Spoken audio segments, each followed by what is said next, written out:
Welcome back to another episode of the Grow Your Clinic podcast. My name is Jack O'Brien, your host and part of the Clinic Mastery team. We have another guest joining us for this episode. I can't wait. Right from the top here, if you're looking for any of the links, show notes, anything like that we touch on today, head to clinicmastery.com/podcast. But I can guarantee you are going to enjoy this episode and this guest. We have Randall Cooper, the founder, CEO of Premax, which is a fascinating product in the health space. Randall, welcome to the Grow Your Clinic podcast. Oh, g'day, Jack. Thanks very much for having me on your show. I have listened to quite a number of your podcasts and they're terrific. So it's just great to be here. I really appreciate that, mate. We're going to dive into all things your background, physio, Premax, some education, some products, a whole range of things. But before we do, I've got a couple of icebreaker questions at the top. Are you ready? I'm ready. Number one, what are you reading or learning right now? This is going to sound really counterintuitive, but I'm actually reading the American Journal of Sports Medicine, the International Journal of Cosmetic Science, and a bunch of kind of psychology because I'm not treating much as a physio these days. Like I still want to keep current. I'm talking business all day. So, to kind of keep a clinical component to my reading is great. That's what I do. And then as far as the business stuff go, I'm right into podcasts at the moment. So I listen to business. I read sports medicine. That's awesome. I find personally it's a skill almost to keep reading journals when you maybe don't have your hands on patients 40 hours a week anymore, right? Yeah, I agree. I did my master's degree in research. So I actually like digging down into the stats and saying, is this a valid study? Are they pulling the wool over our eyes here? But so it's good to kind of keep my hand there. Awesome, mate. Number two, who inspires you? I get inspiration from so many different people. I don't have one. I think I find little moments of inspiration every day, whether it's Elon Musk's, all the way down to my kids do something cool. They pulled that off and well done. So as someone on the news, as a clinical physio, you see people battle through hard times and make it. Like you can draw a lot of inspiration from those. So yeah, I try and keep a collective approach to who I get inspired from. I like it. Number three, what did you want to be growing up? I had a moment in year 10 when I wanted to be a chef. I love food and fortunately my parents talked me out of it.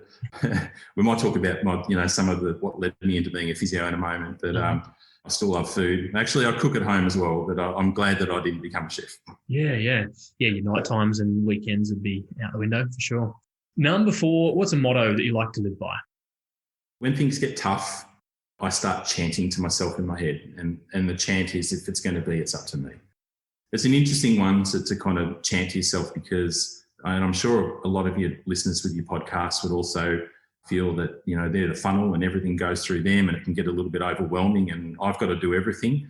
So it's more so that, like you've got to make it happen, but you don't necessarily be the person who has to do it. I like it, mate.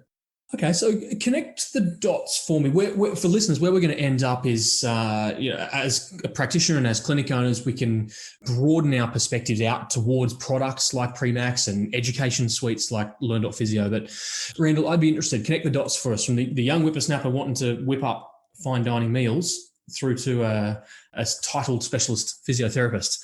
What happened? Well, it's quite a journey. I'll try and summarise it fairly succinctly. I had a really rough year when I was 16. I was in year 11 at school and I love snow skiing. I went to Thredbo on a skiing camp with the school and I did my ACL. I blew my ACL and MCL. I needed an ACL reconstruction, and back in the 90s when I did it, it was no small task. But that was the easy bit actually because it was a few months later that I then went on to 3 months after having that ACL reco, I acquired Guillain-Barré syndrome. Oh, and I spent 3 months in the Austin hospital, unable to move. And then I had to rehab from both Guillain-Barré syndrome and an ACL simultaneously. Wow. And, wanting to be a chef and smart aleck at that point, I was completely inspired by the doctors, the physios, the sports science team that helped me nurse me back to health. Mm-hmm. And I thought to myself, if I can do something that cool in my life, then I'm going to be happy with my life. So at that point, I got a passion for the body. I got a passion for helping people. Mm-hmm. I got a passion for trying to replicate, what those people did for me. So I did year 12, even though I missed most of year 11, I did well enough to get into physio. And then once I graduated, sports medicine was my thing and I just went off on my way. And worked my way up the ladder, doing sports physio. It was really cool. Yeah, awesome. And you're a budding athlete on the side as well with triathletes and those sorts of things? Me personally? Yeah, or is that more just pre-max sort of? No, that's pre-max. Like I'm a very average athlete. I try and keep fit. I've won nothing in sports, so I'll let the cool thing about Premax actually is that it goes to the Olympics, it goes to the AFL teams, it's whatever, and I can cheer my products on, but there's no way I would have made it. Living vicariously through. That's it. Yeah. So where does a product like Premax come from? And for the uninitiated, tell us what Premax is and how it came to be. Well, Premax is a what we call a performance skincare brand. So we have a range of massage creams that are used by physios, chiropractors, osteopaths, massage therapists, but we also have a range of products for athletes as well. The whole brand is about making people perform better. And it all originated back when I was working with the Hawthorn Football Club, and I was also travelling with and working with the Australian aerial ski team as well. I was very busy. And the moment of inspiration came when we were using other oils and generic creams and greasy kind of, heat creams and whatever on the athletes. And they just kept complaining. And my patients in the clinic kept complaining as well. So they keep saying, thanks so much for loosening up my back or my hamstrings or glutes or whatever it is, but I've got to go and shower now. It wasn't only at the Hawks, you'd get it at the clinic as well. So I don't want to put my suit back on. And it didn't take much to kind of go home, speak to my wife about her hand cream or moisturising cream, and she'd rave about it. Say, why does skincare just have to be, like the products used on the skin with the athletes just have to be so antiquated and terrible? And I thought, well, she's got a really good point. And when you work in elite teams such as Olympic teams and AFL, you're always looking just for those 1% gains. Yeah. And anything small that can make a difference, you want to try and prosecute it if you can. And I thought, well, why don't I put together a cream that's going to be a better experience for my athletes and my patients? And I went ahead and did it. It was just supposed to be a hobby and a lifestyle business. We started off with 2 massage creams. This was all the way back in the mid-2000s. Mm-hmm. And fortunately with my network, because I had mates up at the AIS and in other AFL teams, I just spread some samples around and it just grew. You make it sound so easy. No doubt you're still busy seeing patients and trying to figure out prototypes and recipes and branding and marketing and all those sorts of things. I think the interesting thing is for listeners, whether you're a musculoskeletal hands-on manual therapist or you're in more of the psychology or speech therapy sort of domains, that the takeaway or some of the lessons I think, Randall, through this process is how we can diversify our activities. So how did you juggle being a clinician and kind of early stage product development? It was a juggle, in working, not only was I working with 2 pretty high level sports teams, I was also had a clinical practice as well. And then I did this in my spare time, basically. Started small. And I think that, if any of the listeners are starting to think about doing something on the side here, it's, there's a big temptation to say, I'm just going to go all in here and cash in all my chips and just go for it. It's hard, like the cliche of, that it takes 10 years to become an overnight success is very much true. There are some exceptions to the rule. And I think that, with a professional set that would be listening to this podcast, it can be a challenge, but doable to actually start something small on the side. And that's the way I did it. When Premax started out, it was a reasonable cash investment, but it didn't break the bank. It was an outlay, but I also had this entrepreneurial kind of streak in me. And, I was actually thinking about, do I start my own clinic? Do I buy in shares at Olympic Park where I was working? And I thought, no, there's a lifestyle element to what I'd like to do with these creams. And it was all supposed to be just a lifestyle business. And, if it took us on a holiday to Queensland or the snow each year, or even it got big enough to, put the kids through school, like what a win. But I've been very fortunate that it's gone beyond that. And to the extent you're comfortable sharing, to what extent has it grown? Well, we export to 12 countries. We supply over 100 professional sporting teams, including NBA teams, Olympic teams, professional cycling teams, Premier League teams all over the world. It grows by nearly 100% every year at the moment. I've done the whole investor thing where I've got business partners and investors. So yeah, it actually creates a lot of grey hair.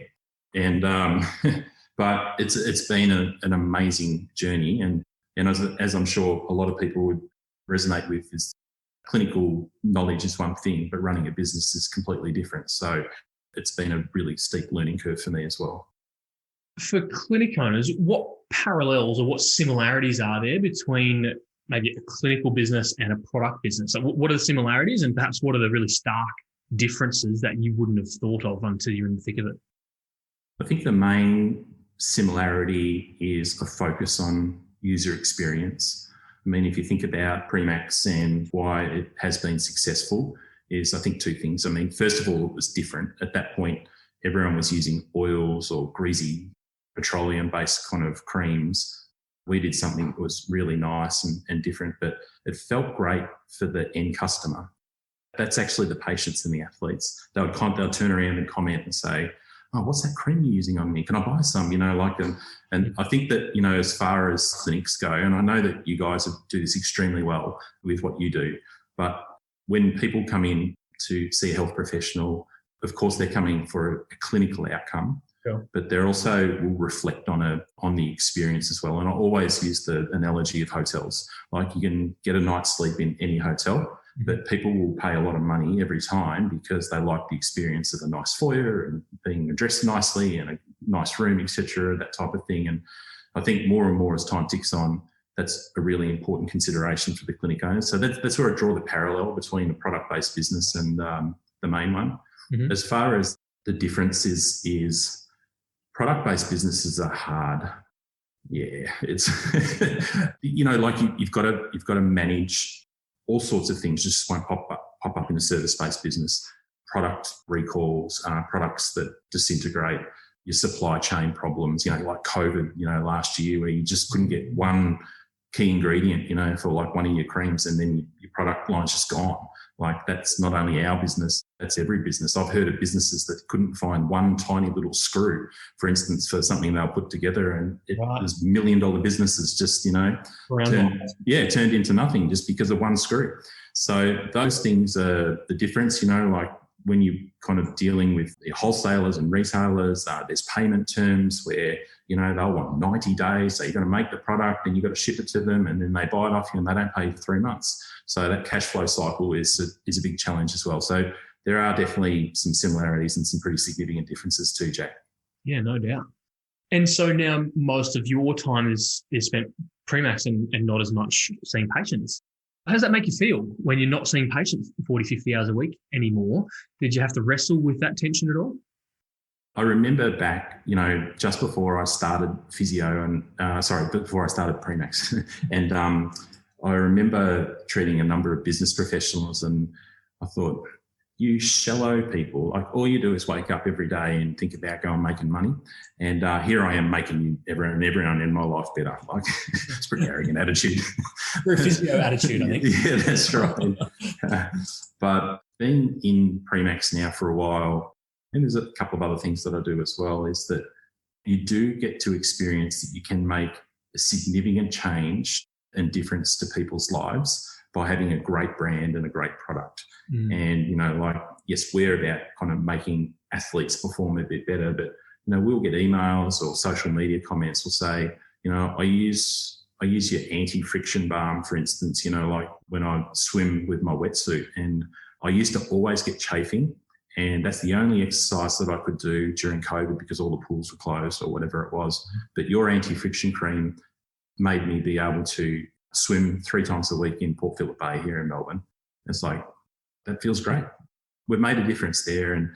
And so I was completely wrong all those years ago about, how businesses and companies and brands can't make a difference to people's lives. They can. So, yeah, we're just about spreading that message now. I love it. Now, Randall, we're going to get to kind of the education piece and that business that you've got as well in all your spare time. But Premax, if we come back to the customer experience that you've mentioned, and obviously the end recipient is often the patient or the athlete.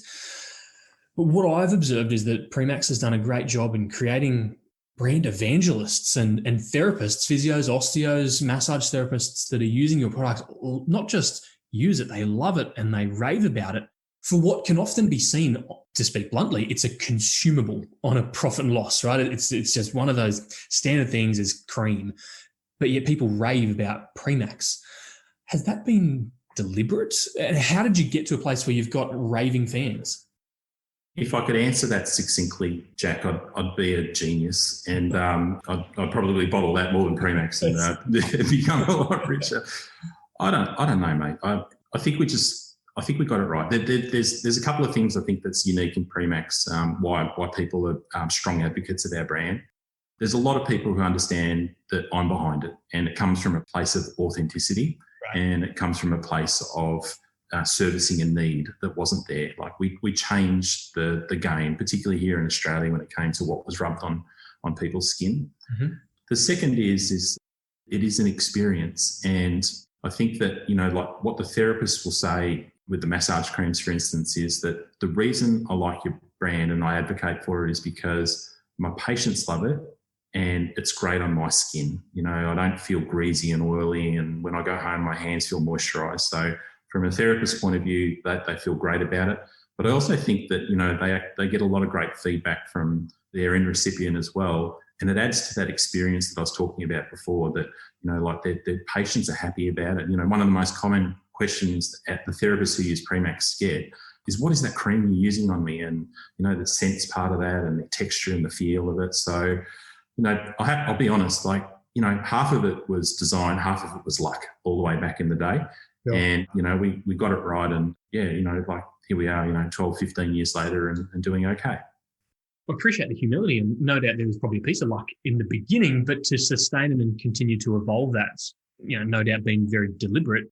It's not just a utility, right? It is really what I'm hearing from you. It comes from a place of authenticity, and it's not just another cream, but you're very deliberate around the feel, the smell, the look of your packaging, the brand ambassadors that you've got. It seems very deliberate across that whole spectrum. Is that fair?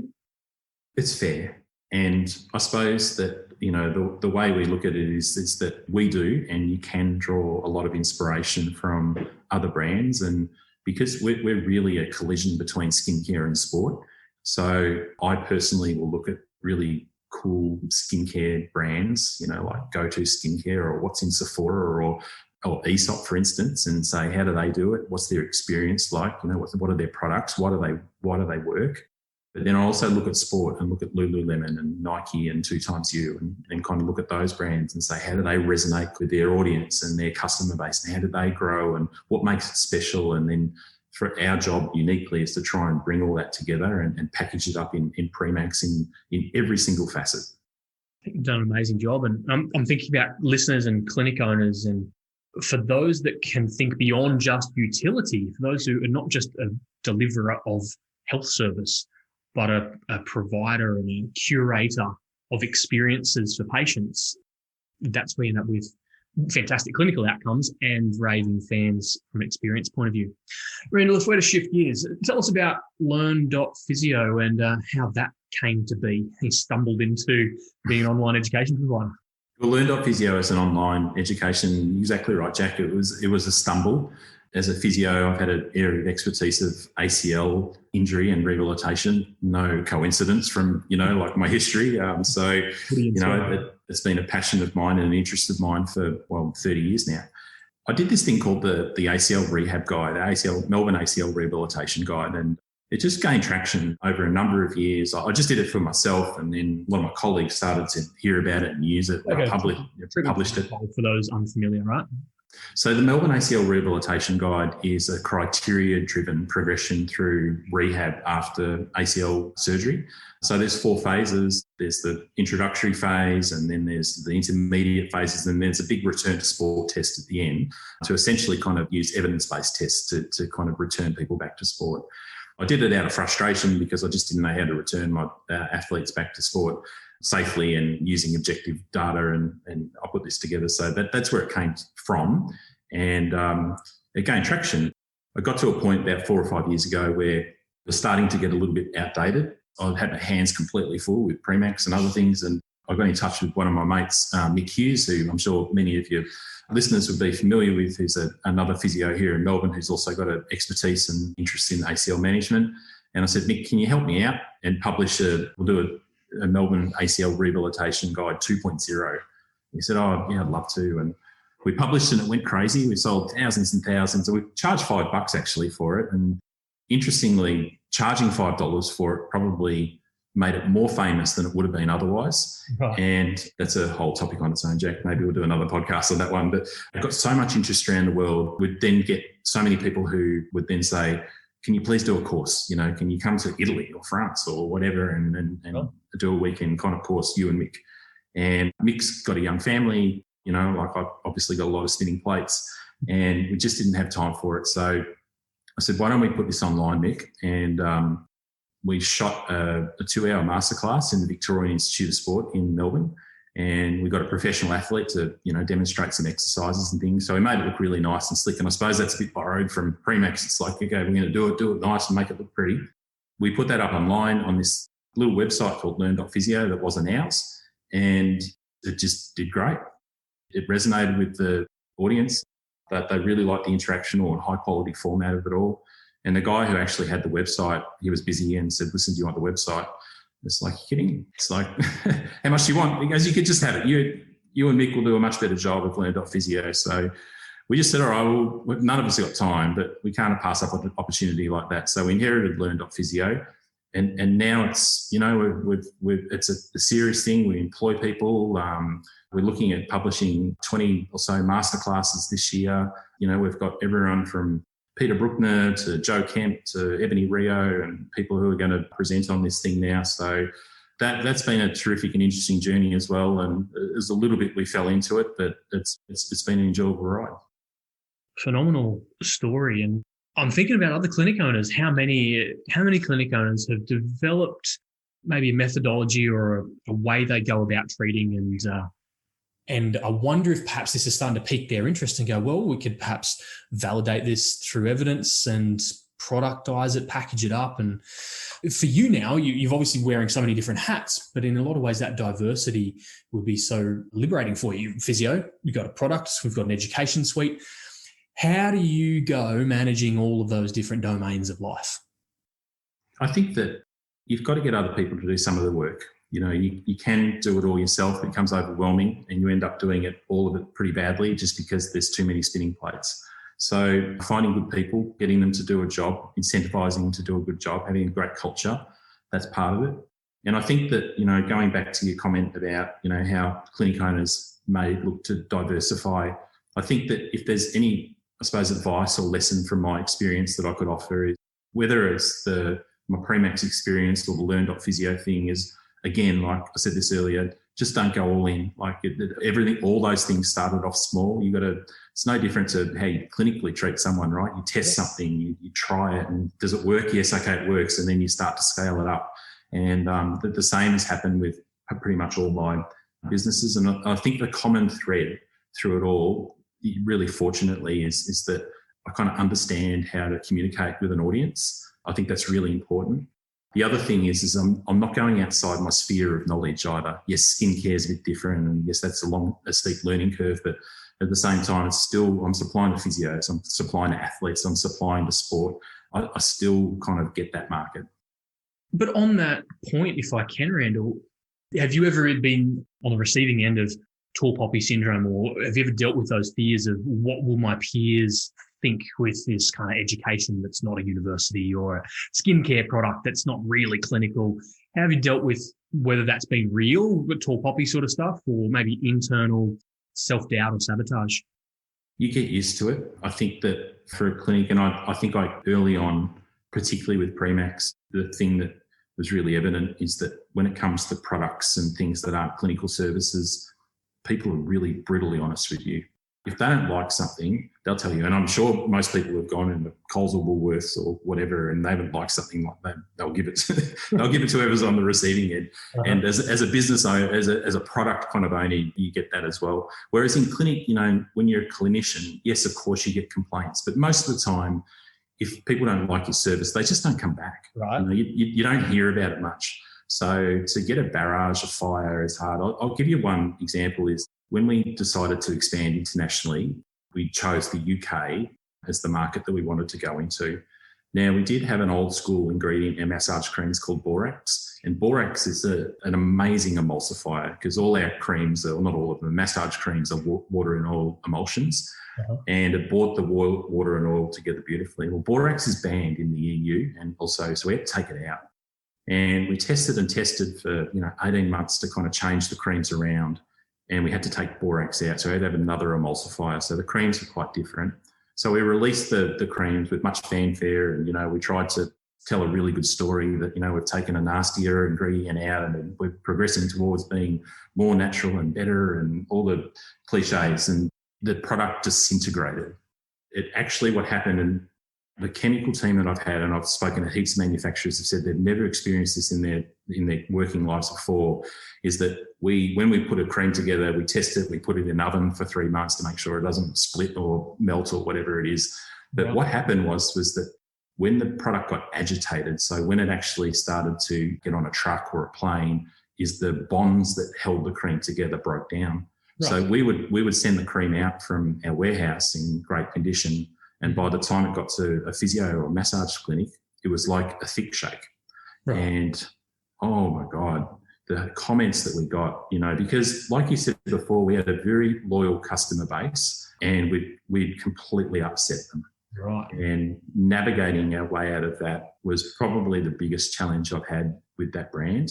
And yeah, so these are some of the pitfalls. So on that, what did you do well to get out of that little hole? Yeah. Reflecting on that, what did you do well? What are you proud of? We did two things. So the first was we changed the formula. so it became solid and better and much more in Premax. And I'm actually much more proud of our massage creams than they were 10 years ago. Okay. But the other thing we did, and I think that this, again, if I can part any kind of wisdom onto your listeners, is that we apologised unreservedly. Like I came out and I did posts on LinkedIn, and like on LinkedIn, for instance, I'll do a post about how great I am or whatever, and you'll get 10, 20, 30, 40 people kind of give you a like or great comment. But I did this long post on LinkedIn, and we did it a few other ways as well, saying we got it wrong. We're really sorry. It's not the standard that we accept. We know that we've let you down. And it got thousands of likes, and it engaged with a much wider community, not only of health practitioners, but marketers kind of joined in the conversation, saying the humility and your unreserved apology is what's needed in life at the moment. And at the end of the day, it probably grew the brand, another 2x because of the way that we kind of handled that situation. It was tough though, like I had stomach pains for 3 months and, I couldn't sleep. I thought it was going to go down the tube, but we navigated, and it was just luck. I suppose it was just honesty in me, the way that we kind of got through that. But well, I mean, 20 minutes ago, you said authenticity is how you built a brand, and it sounds like authenticity is how you save a brand. Yeah, and like we redesigned our packaging, which was launched in not 2020 last year, and when we engaged the consultants to redesign the packaging, I actually shared a few of these stories with them about this, and the consensus was, and also when we got a focus group in of customers and clinicians and whatever, that everyone said Randall's got to sign his name on that package. Like even though I'm a reasonably confident kind of guy, like quietly confident, I'm still a touch shy. And I was like, I don't want my name on that thing. Like, it's like, but they kept talking me into it, going, your authenticity really matters to Premax. So put your name on it, and actually put your letters kind of below it as well. So my arm is twisted enough, and that's what we did. It's definitely true, going back to your comment of why, is Premax a successful brand in this space. And I think that, the cream's good, but, that level of humility and authenticity plays a big part too. That's really insightful, mate. As we land the proverbial plane, reflecting on Learn.physio and kind of diving into an online education kind of space, what have you done well that you're proud of, or what have you learnt and went, didn't think of that? The first thing is we thought we had quite a bit of time. Online education kind of 18 months ago wasn't new, but wasn't big. And we thought, this will be something that we can take our time and organically kind of grow this. And then COVID came along, and then the whole world went online. Mm-hmm. And every single conference, every single seminar, anything in life, and I'm sure you guys are the same, everything just gravitated online. So it was so much harder to cut through. Like to say, yeah, we offer these online workshops like everyone else does now as well. So I suppose, in answering your question, what have we done well? Well, we also have to look at, okay, what's our point of difference? And there's other platforms that kind of have high quality presentations, but if you look at, I'm not going to try and badmouth them too much, but if you look at them, a lot of them are just kind of screens with a PowerPoint slide off the side of their head, and the content's great, but it's not very engaging. If you're going to sit there for 3 hours to kind of digest some of this content, it can be hard. Whereas what we said is that let's make it a lot more interactive. So I actually had 2 people on a couch, talking about it. Like Mick and I did this ACL one, and it was almost like a chat between mates with a beer, talking about the evidence. And then we got some really cool kind of overlaid footage of high quality vision. And so I think that's something we've done well. So yeah, short answer is that we could have been faster in the current climate. Who knew COVID was coming along? The thing that we're doing well is we're kind of making a name as a premium product as well. Well, I think fascinating and so many threads for clinic owners to pull on and go down and look at how can we maximise the methodology or the education that we've got that's locked away in our brains and we've been developing for years. Can we help other clinicians with that and productise, monetize it? And likewise, the product play is such an interesting diversion to create what is now a diverse world for you, no doubt. And I think, the conversations that I've also had with clinic owners and clinicians also is that there's quite a few of them that have been spooked by COVID. I'm in Melbourne, so, we really got shut down quite hard here. And it's like the only thing that I really sell and earn money out of is our clinical service. Whereas, you're lucky because you can sell products online. It's like, well, it's not quite that easy, but at the same time, like I can understand the mindset. So I think it's a healthy thing to say, how can I diversify, but at the same time, not change what I do.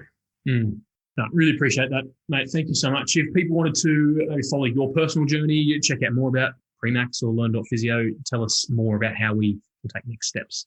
Yep. So if you want to check out Premax, it's just premax.co. And we're actually looking at doing a retail program for clinics this year. So we're going to sell some of these athlete products, have a nice, cool point of sale display. So if you've got any interest in that, send us an email. We'd love to hear from you. Learn.physio is actually the website of Learn.physio. So just type that in. If people want to connect with me directly, I'd love to connect with people. My 2 main platforms are LinkedIn and Instagram. So just type in Randall Cooper Physio and I'm sure you'll find me. So yeah, I'd love to connect with people. Super. And listeners, we'll make sure we link all that up over at clinicmastery.com/podcast, all of the social links and websites. And make sure you reach out if you want to participate in the retail offering, because historically Premax really has been essentially a therapist-only product, and now it's the opportunity to go retail, which is going to be a whole lot of fun sometime this year. Randall, thank you for joining us on the Grow Your Clinic podcast, mate. It's been a pleasure. It's been a pleasure for me, Jack. Thanks very much. You are welcome. And listeners, thank you for joining us. As always, super grateful that you would share your time with us. If you have any feedback, please get in touch over at clinicmastery.com/podcast or a review rating on your player of choice. We'd really, really appreciate your contributions. But again, thank you for listening. Can't wait to bring you another episode of the podcast again really soon.